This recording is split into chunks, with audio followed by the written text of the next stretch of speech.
सभी दोस्तों को नमस्कार। एक बार फिर से आपका स्वागत है संकल्प टेक्निकल क्लासेज में। आज बहुत ही बढ़िया टॉपिक रहने वाला है। इस टॉपिक के बारे में अपन अध्ययन करेंगे। इस टॉपिक में पाया जाएगा बहुत सारी चीज़ें जो वायरिंग करते समय है। हमें आरेख बनाना होता है तो वो किस प्रकार से आरेख होते हैं और किस प्रकार से उनको डिजाइन किया जाता है।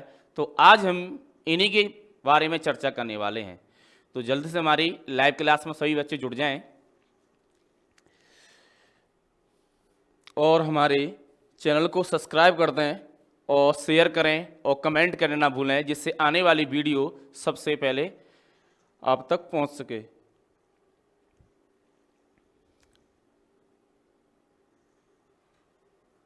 जुट जाएं सभी बच्चे फटाफट से।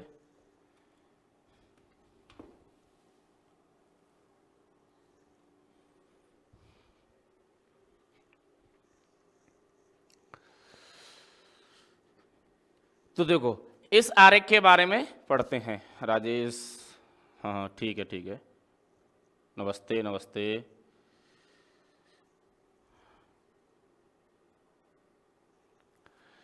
तो हमारा टॉपिक रहने वाला है घरेलू विद्युत परपथ। जो आजकल अपन कहीं भी वायरिंग की इंस्टॉल करते हैं तो कहीं ना कहीं उस आरेख की जरूरत पड़ती है। उस आरेख का हम लेआउट बनाते हैं। लेआउट बनाने के बाद कहीं बिल्डिंग, आपकी मकान, घर जितने भी हुए, आपकी ऑफिस वगैरह हुई, हॉस्पिटल वगैरह हुए, तो उनमें क्या करते हैं अपन, विद्युत वायरिंग करते हैं। तो ऐसे कुछ आरेख हैं, तो उनके बारे में अपन अध्ययन करेंगे। किस प्रकार से इनको उपयोग में लेते हैं, किस प्रकार बनाते हैं, क्या क्या उपकरणों की आवश्यकता पड़ती है। ठीक है ना। तो बढ़ते हैं, व्यू के माध्यम से समझेंगे सभी बच्चे।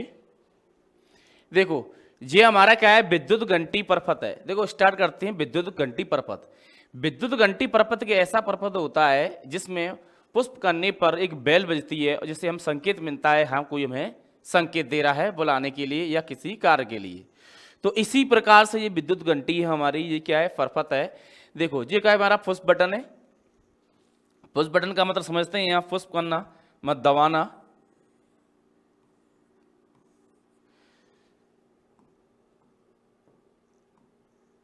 ये हमारा क्या है, पुश बटन।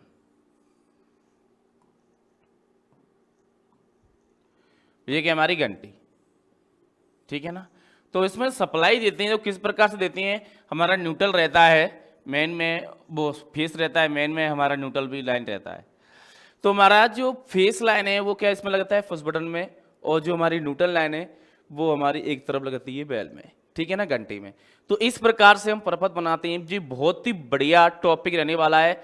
जितने भी बच्चों को जानकारी नहीं है कि किस प्रकार से हम वायरिंग को इंस्टॉल करते हैं, किस प्रकार से विद्युत घंटी लगाते हैं, तो आज ये टॉपिक है आपको बहुत ही ज़्यादा इम्पोर्टेंट रहने वाला है।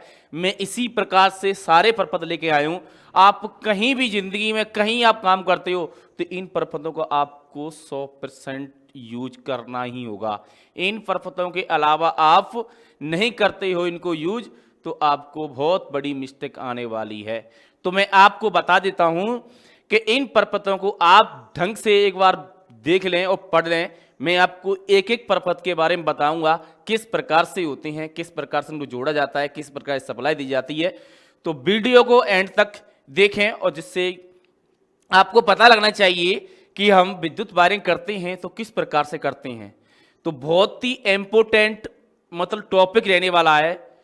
ठीक है ना। आगे बढ़ते हैं। ये देख लिया आपने, आप कहीं पर अगर वायरिंग करते तो इसी प्रकार से करनी है आपको। ये आ रहा है क्या आपका, ठीक है, इस प्रकार से वायरिंग करनी है आपको।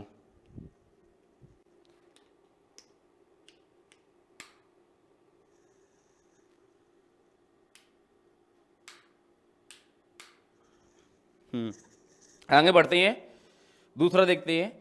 ये हमारा क्या, लैंप परपथ। एक लैंप को स्थापित करने के लिए हम किस प्रकार से परपथ को तैयार करते हैं। देखो हमारा क्या है, एसपीसी जो आपका ये स्विच लगा है, फ्लैश टाइप स्विच लगा है आपका। स्विच लगने के बाद क्या करती हैं, लैंप देती हैं। ये हमारा क्या है, फेस, क्या है, फेस, फेस कनेक्ट है। हमेशा ध्यान रखना है, जितने भी आपके स्विच वगैरह होते हैं, जितने भी फेस वगैरह होते हैं, उनमें हमेशा क्या लगता है, स्विच लगता है और फ्यूज लगता है। ओनली किस में, फेज में। आपको ये विशेष करके ध्यान रखना है ये बात का। ठीक है ना।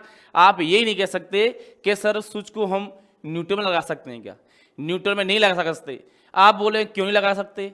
क्योंकि न्यूट्रल में जो विद्युत धारा का मान होता है वो निम्न होता है, तो जो निम्न विद्युत धारा का मान होता है तो हमें झटके का महसूस नहीं होता है, ठीक है ना। तो अगर हमारा परपथ टूटेगा तो इसमें करंट ही नहीं, लोड ही नहीं पड़ेगा, तो टूटेगा कहाँ से? परपथ में लोड पड़ेगा, जबकि फेस में आपकी 200 कितनी वोल्टेज आ रही है, 220, इसी को हम लोड से कनेक्ट किए हैं। इस वायर को किससे करें? लोड से कनेक्ट किए, बल्ब से कनेक्ट किए। एक न्यूट्रल क्या होता है? एक परपथ को पूर्ण करने वाला एक क्या होता है? एक संयोगी होता है, जिससे कि उसकी व्यवस्था बन सके। अब बल्ब को 2 तार चाहिए, तो एक तो फेस का दे दिया, इसके एक संयोगी बन गया आपका न्यूट्रल। तो न्यूट्रल के संयोग से क्या कर रहा है? ये जल रहा है, ठीक है। तो इसी प्रकार से ये परपथ को पूर्ण करने के लिए ये बहुत इंपॉर्टेंट होता है। कौन? न्यूट्रल, जो अपना काम करता है। ये आपको विशेष करके ध्यान रखना है, ठीक है। आगे चलते हैं। देखो बल्ब लगाया आपका न्यूट्रल और फेस, ये आपका फेस है और जहाँ पर न्यूट्रल लगाया है। इस प्रकार से आप कहीं भी, आप घर में या कहीं अंत भी, कहने का मतलब कहीं एनीबडी, तो आप किसी भी वायरिंग का प्रयोग करते हैं, तो मैं इस वीडियो को उसी पर्पज से लेके आया हूँ बच्चों के लिए। आप इन पर्पथों को देख के कहीं पर कौन सी बिल्डिंग में आप क्या कर सकते हो? वायरिंग को इंस्टॉल कर सकते हो। तो आगे बढ़ते हैं।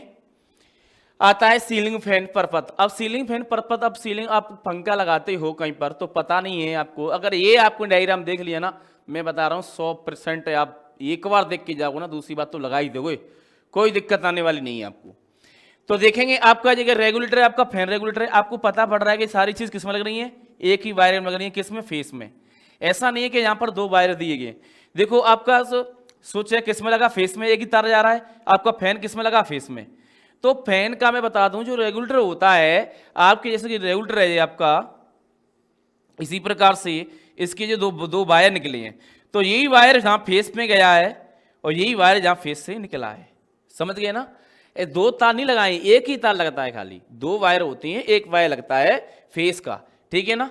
यहां से निकल के इधर की तरफ आउटपुट में निकलता है।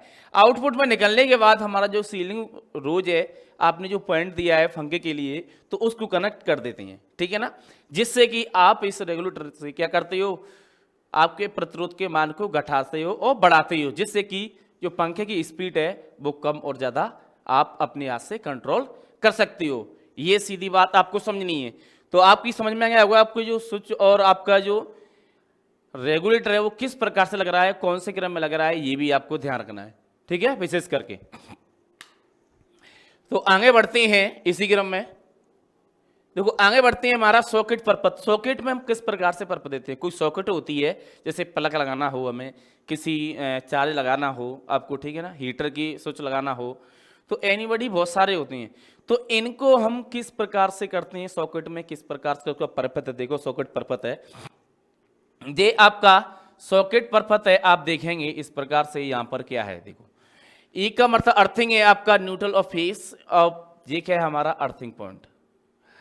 अब ये क्या हो गया सर, इसमें तो अर्थिंग पॉइंट दिया है, तो ये क्या काम करता है? ये भाई हमारी एक सेफ्टी डिवाइस है, ये समझ लीजिए। कहने का मतलब ये अर्थ का पॉइंट है ना, एक सेफ्टी का काम करता है। और बच्चों ने कमेंट किया है कि सर इसका आकार मोटा क्यों होता है? ये भी बता देता हूँ बेटा। इसका आकार मोटा इसलिए बेटा होता है क्योंकि हमारे जो अर्थिंग का जो मान होता है विद्युत धारा से क्या होता है भाई? कम होता है।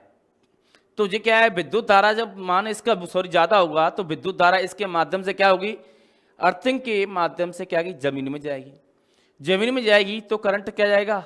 इस वायर के माध्यम से वहां तक, अर्थ पॉइंट तक जाएगा। अगर जितना भी लीकेज करंट हुआ आपका और शॉर्ट सर्किट हुई, कहीं पर किसी बॉडी अर्थ आ रहा है, तो वहां पर अगर न्यूट्रल फेस का अर्थिंग का वायर लगा हुआ है, तो आपको कोई दिक्कत होने वाली नहीं है। समझ रहे हो ना? कोई दिक्कत होने वाली नहीं है। जो आपका लीकेज करंट, शॉर्ट सर्किट जो भी है, बॉडी टच हो रहा है, वो करंट बाईपास हो जाएगा एक अर्थ के माध्यम से। तो अर्थ का होना बहुत जरूरी है। मैं एक बात बता देता हूं, कहीं पर आप वायरिंग वगैरह करते हो तो अर्थ पॉइंट लगाना बहुत जरूरी है, हमेशा इस चीज का ध्यान रखना।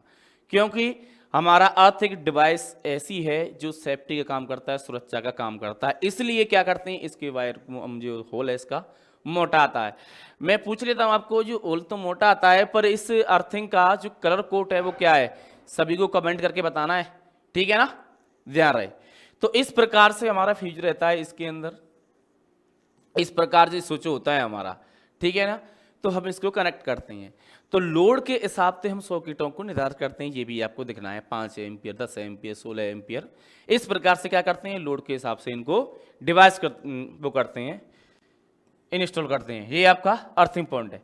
अगर यहाँ करंट आएगा, इन सॉकेट में कोई करंट आ रहा है, तो अगर क्या होगा, अर्थिंग के माध्यम से, प्लग के माध्यम से, प्लग वगैरह लगाते हैं, फ्रीज वगैरह का करंट आता है, तो करंट क्या होता है, इस अर्थिंग के माध्यम से बाईपास होते हुए क्या निकल जाएगा, जमीन के अंदर चला जाएगा, ठीक है ना। तो ये आपको विशेष करके ध्यान रखना है। आगे बढ़ते हैं। नेक्स्ट आता है जीने का परपथ। तो जीने का जो परपथ होता है, ऐसे समझेंगे एक जगह से, मतलब एक बल्ब को 2 जगह से कंट्रोल करना। अगर आप ऊपर जा रहे हो, नीचे से बल्ब चालू करते हो तो ऊपर चले जाते हो, ऊपर जाने के बाद आप सोचते हो बल्ब बंद करते हैं तो ऊपर से बंद कर सकते हो, नीचे नहीं आ सकते, ठीक है ना।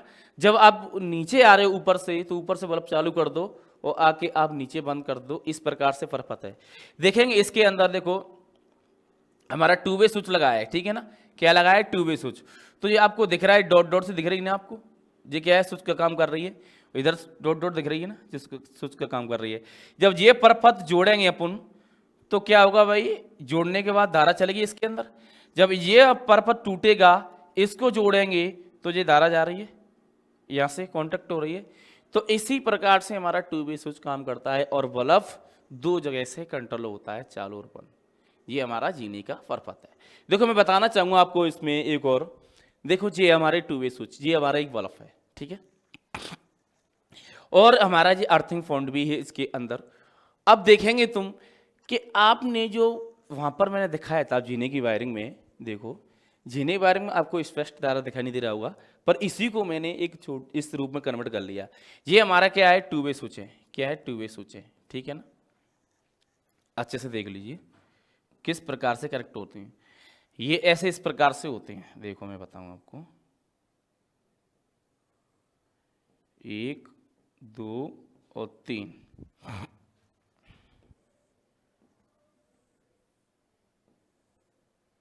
1 2 3, ठीक है ना।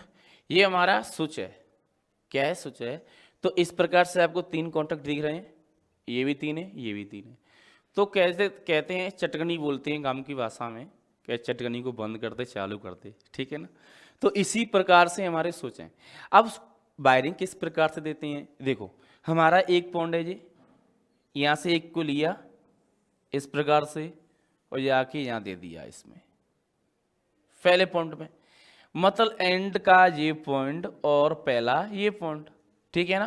कहने का मतलब है ये है कि ये इसका पहला पॉइंट और ये इसका लास्ट पॉइंट, ठीक है ना। इनमें देने के बाद क्या करती हैं कि भाई हमारा जो फ्लैश टाइप और 2 में बच गया, तो इसको क्या करेंगे अपन, यहां से इसमें दे देंगे, ये दे दिया हमने। इसके बाद क्या किया हमने, ये वायर लिया और यहां कनेक्ट कर दिया। अब परपथ हो गया, स्विच हो गया। जब इसको जोड़ेंगे तो इसमें करंट जाएगा, ठीक है, करंट जाएगा तो इसमें आएगा। अब इसको हम जोड़ेंगे इसमें तो करंट इसमें आएगा। अब यहाँ से इसको बाईपास कर दिया यहाँ से बल्ब के लिए, और ये हमारा सीधा न्यूट्रल। हमेशा ध्यान रखना है, सारा खेल किसका है, फेज का है भाई। फेज को ही चारों तरफ घुमा रहे हैं, फेज का ही कनेक्शन कर रहे हैं इसमें, ना कि न्यूट्रल का। हमेशा ध्यान रखना। प्रश्न पूछा गया था कि भाई जीने की वायरिंग में जो स्विच होते हैं हमारे 2 वे स्विच होते हैं, क्या उनमें न्यूट्रल वायर का प्रयोग कर सकते हैं। तो क्योंकि और डायग्राम दे रखा था, अब बच्चों को समझ में नहीं आ रहा था, क्योंकि यहाँ पर बहुत सारे वायर थे और बच्चों को इस प्रकार से वायरों को डिवाइस किया था उन्होंने कि ऐसा लगे कि हाँ न्यूट्रल का वायर जुड़ रहा है, ठीक है ना। तो उसमें क्या था कि खुद उनको पता था इस प्रकार से कनेक्शन करते हैं परपथ में, ठीक है ना, इस प्रकार से करते हैं। तो बच्चे वाले कंफ्यूज थे, जिनको पता था वो तो करके ही आएंगे, ठीक है ना, और जिनको नहीं पता था तो वो कैसे करके आएंगे, तो वो तो गलती करके आएंगे ना। तो इसी प्रकार से मैं आपसे कहना चाह रहा हूं कि हमारी जो जीने की वायरिंग होती है और जीने की वायरिंग में जो बल्ब लगाया जाता है, वो इन स्विचों का इसी प्रकार से प्रयोग करती है। अगर इसको चालू करती हैं अपन तो जो कनेक्टिंग हो जाएगी, ठीक है, यहाँ से यहाँ पर रहेगी। तो अगर इसको चालू करती हैं, यहाँ से यहाँ जोड़ती हैं तो कनेक्टिंग हो गई। अगर इसको इस प्रकार से रखती हैं और जहाँ से चालू करते हैं यहाँ पर इसमें जोड़ देते हैं, तो यहाँ से सप्लाई जाएगी, यहाँ आएगी, यहाँ से फिर सप्लाई यहाँ जाएगी। समझ में आ रही है ना कि आपने अभी यहाँ पर जुड़ा हुआ है, ठीक है ना। अगर इसको हम जोड़ दें इस प्रकार से, ठीक है, तो हमारे क्या है, इस स्विच को चालू कर देंगे, ठीक है, तो सप्लाई चली जाएगी। अब जो सप्लाई हमारी जा रही है, इस वायर को जहाँ जोड़ दें अपन, तो हमारी सप्लाई इस प्रकार से आ रही है। तो इसको हम चालू करें चाहे बंद करें, दोनों में क्या है, कनेक्शन का विपरीत डिफरेंस है। और ओनली फॉर सारा खेल है इस वायर का, जो एक सीधा कनेक्ट जोड़ दिया है इससे, इस वाले फर्स्ट से, उस वाले से, एंड से, ठीक है ना। अगर इसको चालू करती हैं तो सप्लाई इसमें चली जाएगी, अगर इसको बंद करती हैं तो सप्लाई इसमें चली जाएगी। तो सिंपल सी भाषा है कि इसमें जो टू वे स्विच का प्रयोग किया गया है, तो उसमें जीने के लिए विशेष प्रकार से इसको डिजाइन किया गया है। मतलब मैंने देखा है, जब तक कि मैंने वायरिंग की है, तो जीने के लिए सबसे ज़्यादा इसको उपयोग लेते हैं। मैं अपनी अकॉर्डिंग बताऊँ, आगे चलते हैं। अब आता है एक लैंप को 3 स्थानों से नियंत्रण करना। अब एक लैंप पे हमारा 3 जगह से किस प्रकार से नियंत्रण करते हैं, देखिए जी। हमारे टू वे स्विच है, एक इंटरमीडियम स्विच है। इंटरमीडियम स्विच क्या करता है भाई, एक आपके टू वे होता है, टू वे की तरह, पर इसके अंदर बहुत सारी वो होते हैं इक्विपमेंट जो काम करते हैं। देखो आपका क्या है, यहाँ पर देखो स्विच है जी हमारा, ठीक है ना। अब टू वे स्विच है, इसको जहाँ जोड़ेंगे, तो अगर इसको उठाते हैं यहाँ जोड़ते हैं तो सप्लाई जाएगी पूरी, जहाँ डायरेक्ट जाएगी। अब डायरेक्ट सप्लाई जा रही है जहाँ जुड़ा है वायर, अगर हम इसको कनेक्ट करते हैं यहाँ से, तो जो हट जाएगा, तो यहाँ पर जाएगी, तो जिस बार डायरेक्ट जा रही सप्लाई आ रही है हमारी डायरेक्ट। तो इसी प्रकार से हमारा इंटरमीडियम स्विच होता है, जिससे कि एक लैंप को 3 जगह से क्या करते हैं अपन, कंट्रोल करते हैं। क्या करते हैं भाई, एक जगह से हम क्या करते हैं, बल्ब को कंट्रोल करते हैं 3 जगह से। ये आपको वैसे करके ध्यान रखना है। हमारा जो इंटरमीडियम स्विच होता है, जिस प्रकार से होता है आपको मैं बताना चाहूंगा।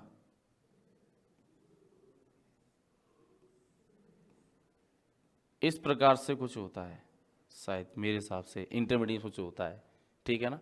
जो आपको ये दे रखा है ना, इस प्रकार से दे रखा है। तो हम एक बल्ब को कितनी जगह से कंट्रोल कर रहे हैं, आपको 3 जगह से कंट्रोल कर रहे हैं, ठीक है ना। और कौन से स्विच का उपयोग करके, इंटरमीडियम स्विच का उपयोग करके, ये भी ध्यान रखना है। हम यहाँ पर टू वे का स्विच का उपयोग नहीं कर सकते। टू वे का अगर एक बल्ब को 4 जगह से हमें कंट्रोल करना है, तो हम टू वे का प्रयोग कर सकते हैं, ये विशेष करके आपको ध्यान रखना है। पर हम 3 मतलब एक बल्ब को 3 जगह से हम कंट्रोल करेंगे, तो इंटरमीडियम स्विच का होना बहुत जरूरी है, ठीक है। आगे चलते हैं। नेक्स्ट आता है हमारा ट्यूबलाइट परपथ। ट्यूबलाइट परपथ देखेंगे, थोड़ा सा ध्यान देखना। जो ट्यूबलाइट का परपथ है, जो हमारा स्विच है, ये हमारा क्या है, चौक है, ठीक है ना। कई बच्चे सोचते हैं सर चौक को, मतलब कई कमेंट आते हैं, मैं पढ़ाता हूँ जब भी पूछते हैं कई बच्चे सेकेंडरी वाले, कि सर चौक को हम मतलब फेस में जोड़ते हैं, न्यूट्रल में जोड़ते हैं। तो मैं बताना चाहूँगा, जो पहले सिस्टम चलता था चौक का, वो फेज में चलता था। आजकल तो इलेक्ट्रॉन्स आ गए हैं, जिसमें न्यूट्रल फेज संग ही चलता है, न्यूट्रल फेज संग ही निकलता है। देखो इलेक्ट्रॉन्स में क्या होता है आपके, मैं बताना चाहूँगा आपको। देखो तो इसमें ये तो न्यूट्रल फेस हो गया, और ये न्यूट्रल फेस हो गया आपका, न्यूट्रल और फेस। तो आजकल जितने भी अब तो नहीं आ रहे हैं चौक के, थोड़े कम हो गए हैं।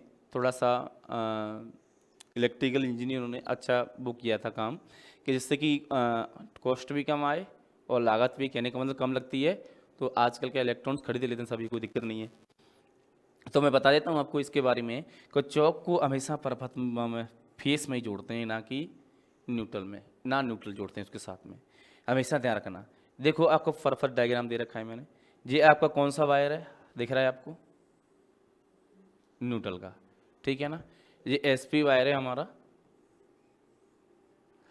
इसकी एक तरफ कौन सा होता है, फेस का होता है, और एक तरफ क्या होता है हमारा, न्यूट्रल होता है, ठीक है। तो जहाँ पर अपने जोड़ दिया है, इस प्रकार से हमने जोड़ दिया, फिर क्या है, हमारा फेस लगा हुआ है। यहाँ पर फेस लगने के बाद इसमें कनेक्ट हो गया, यहाँ से हमारा स्टार्टर लगा हुआ है, स्टार्टर लगने के बाद ये यहाँ पर हमारा कॉन्टेक्ट हो गया, यहाँ से निकल के फेस यहाँ पर आ गया। तो सारी प्रक्रिया आप देख सकते हैं किस प्रकार से हो रही है, डायग्राम किस प्रकार से बनना है, आपको सेम टू सेम इसी प्रकार से डायग्राम बनाना है, ठीक है ना। आप चाहे फेस, आपने यहाँ से स्टार्ट कर दिया आपका फेस और न्यूट्रल, यहाँ से आपने स्टार्ट कर दिया, ये आपका फेस जुड़ गया, यहाँ से जोड़ने के बाद ये वायर निकला, वायर निकलने के बाद हमने क्या किया, स्टार्टर जोड़ दिया। स्टार्टर, बच्चे पूछते हैं सर स्टार्टर का काम क्या है, मैं बता देता हूँ आपको। एक स्टार्टर से आप कम से कम बहुत ज़्यादा ट्यूबलाइटों को जला सकते हो। स्टार्ट का मतलब होता है स्टार्ट करना। ये क्या करता है भाई, वोल्टेज जो होती हैं उनको क्या करता है, बढ़ाने का काम करता है या घटाने का काम करता है, बढ़ाने का काम करता है। तो स्टार्टर जब इसको चालू कर देता है, तो चालू करने के बाद क्या होता है भाई, इसको आप हटा सकते हो। क्या कर सकते हो, हटा सकती हो। हटाने के बाद ये परपस जुड़ जाता है, ये आपको दिख रहा है ना जी, ये परपस जुड़ जाता है, ठीक है ना, ये परपस जुड़ जाता है। आप इसको निकाल लो, ठीक है ना। फिर उसके बाद दूसरी आप ट्यूबलाइट है उसको चालू करो, इसी प्रकार से लगा के तो वो भी चालू हो जाएगी। पर इसको पुनः दोबारा चालू करने के लिए स्टार्टर का ही प्रयोग होगा। ऐसा नहीं है कि एक बार चालू कर दिया आपने, बंद कर दिया फिर चालू हो जाएगा, चालू नहीं होगा। इसका आपको विशेष करके ध्यान रखना है, ठीक है ना। क्या करना है, विशेष करके ध्यान रखना है, चालू नहीं होगा। तो हम क्या करते हैं, स्टार्टर को क्या करते हैं, फिर एक ही ट्यूबलाइट में रहने देते हैं, ठीक है ना। अब जैसे किसी दूसरी, अगर एक ही रूम में, बल्ब में रूम है, अगर दूसरी ट्यूबलाइट खराब हो गई है, उसका स्टार्टर में कोई खराब हो गया है, अगर इसका स्टार्टर सही है तो आप इसको चालू करके उसको जाके चालू कर सकते हो, ठीक है ना। और पुनः उसको निकाल के यहाँ लगा सकते हो, और अब बाजार से लाके उसमें नया स्टार्टर डाल सकते हो आप। तो इस प्रकार से हमारा ये परपथ रहने वाला है, ठीक है ना। ये हमारा क्या है, एसपी स्विच है। देखो एक तरफ इसमें मैंने बताना चाहूँ, एक तरफ तो आपका फेस का तार है, एक तरफ न्यूट्रल का तार है, दोनों ही प्रयोग की जाते हैं, ठीक है ना। मैंने जो पहले बताया था उसको थोड़ा सा ध्यान में रखना, और जो अब बता रहा हूँ उसको भी ध्यान में रखना, क्योंकि मैंने थोड़ा देख नहीं पाया था। क्योंकि यहाँ पर जो एसपी स्विच है जो हमारा लगा हुआ है परपथ में, मतलब दोनों वायर हैं, एक वायर तो इधर से घूम के आ रहा है और एक वायर इधर से घूम के आ रहा है। ये आपको विशेष करके ध्यान रखना है, मतलब न्यूट्रल फेस चौक में दे सकते हैं, मेरा कहने का मतलब ये है। और जो पहले न्यूट्रल फेस, वो अभी भी न्यूट्रल फेस चौक के अंदर से होके जा रहे हैं, और पहले भी चौक के अंदर से होके जाते हैं, ठीक है। मैंने थोड़ा सा ध्यान नहीं दिया था, इस चीज़ का विशेष करके ध्यान रखना। ये हमारी ट्यूबलाइट है, ट्यूबलाइट आपकी कह सकते हैं कई वाटों मिलती हैं आपकी, 40 वाट में, 20 वाट में, 60 वाट में, 80 वाट में, 120 वाट में, इस प्रकार से हमारी ट्यूबलाइट मिलती है। मतलब 20 वाट, 40 वाट, 60 वाट, 80 वाट, 120 वाट, इस प्रकार से हमारी ट्यूबलाइट मिलती हैं, ठीक है। नेक्स्ट आगे चलते हैं। ये हमारा आता है गोदाम वायरिंग का परपथ। देखो गोदाम वायरिंग का जो परपथ है, इसके बारे में देखो पढ़ेंगे, अपन अध्ययन करेंगे।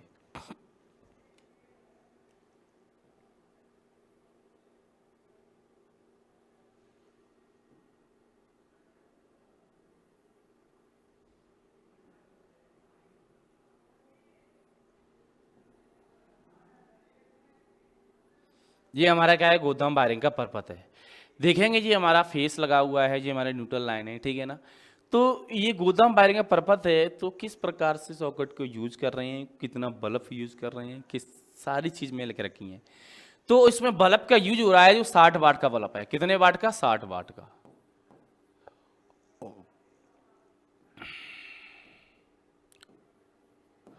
और जो आपकी वोल्टेज है कितनी है भाई, 220 वोल्टेज।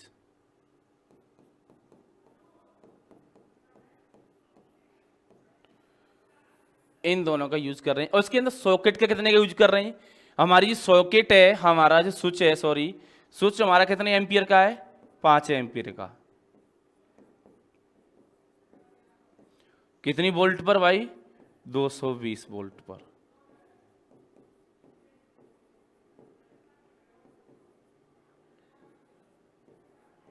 वोल्टेज पर,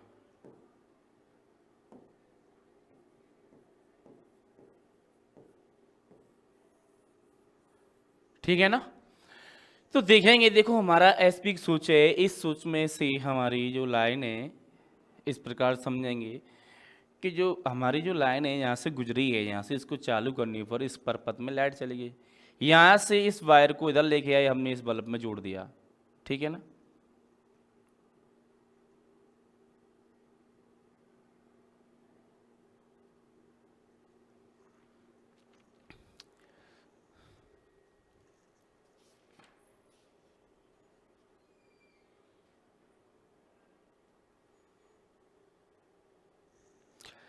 अब क्या करते हैं अपन, इसी प्रकार से हमारे जो वायर है आपका, ये दिख रहा है आपको वायर, इस प्रकार से ये कनेक्ट कर दिया इसमें, यहाँ से ये लेके आए, यहाँ हमने जोड़ दिया। ठीक है, ये वायर है हमारा, इसमें जोड़ दिया।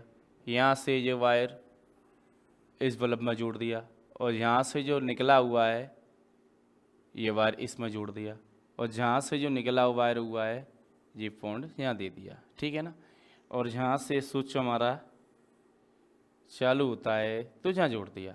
इसी प्रकार से देखो, ये निकला हुआ है हमारा वायर, इसको कनेक्ट करके यहाँ से निकाल के यहाँ जोड़ दिया। तो इस प्रकार से हम कह सकते हैं जो वायरिंग है हमारी, इस प्रकार से ये वायरिंग। ठीक है ना, तो ये हमारे क्या गोदाम वायरिंग है। कहने का मतलब है आप इधर से जाओगे तो बल्बों को चालू करते जाओगे, और उधर से आओगे तो बल्बों को बंद करते आओगे। ठीक है ना, बढ़ते क्रम में बल्बों को चालू कर सकते हैं। ठीक है, लिख सकते हैं।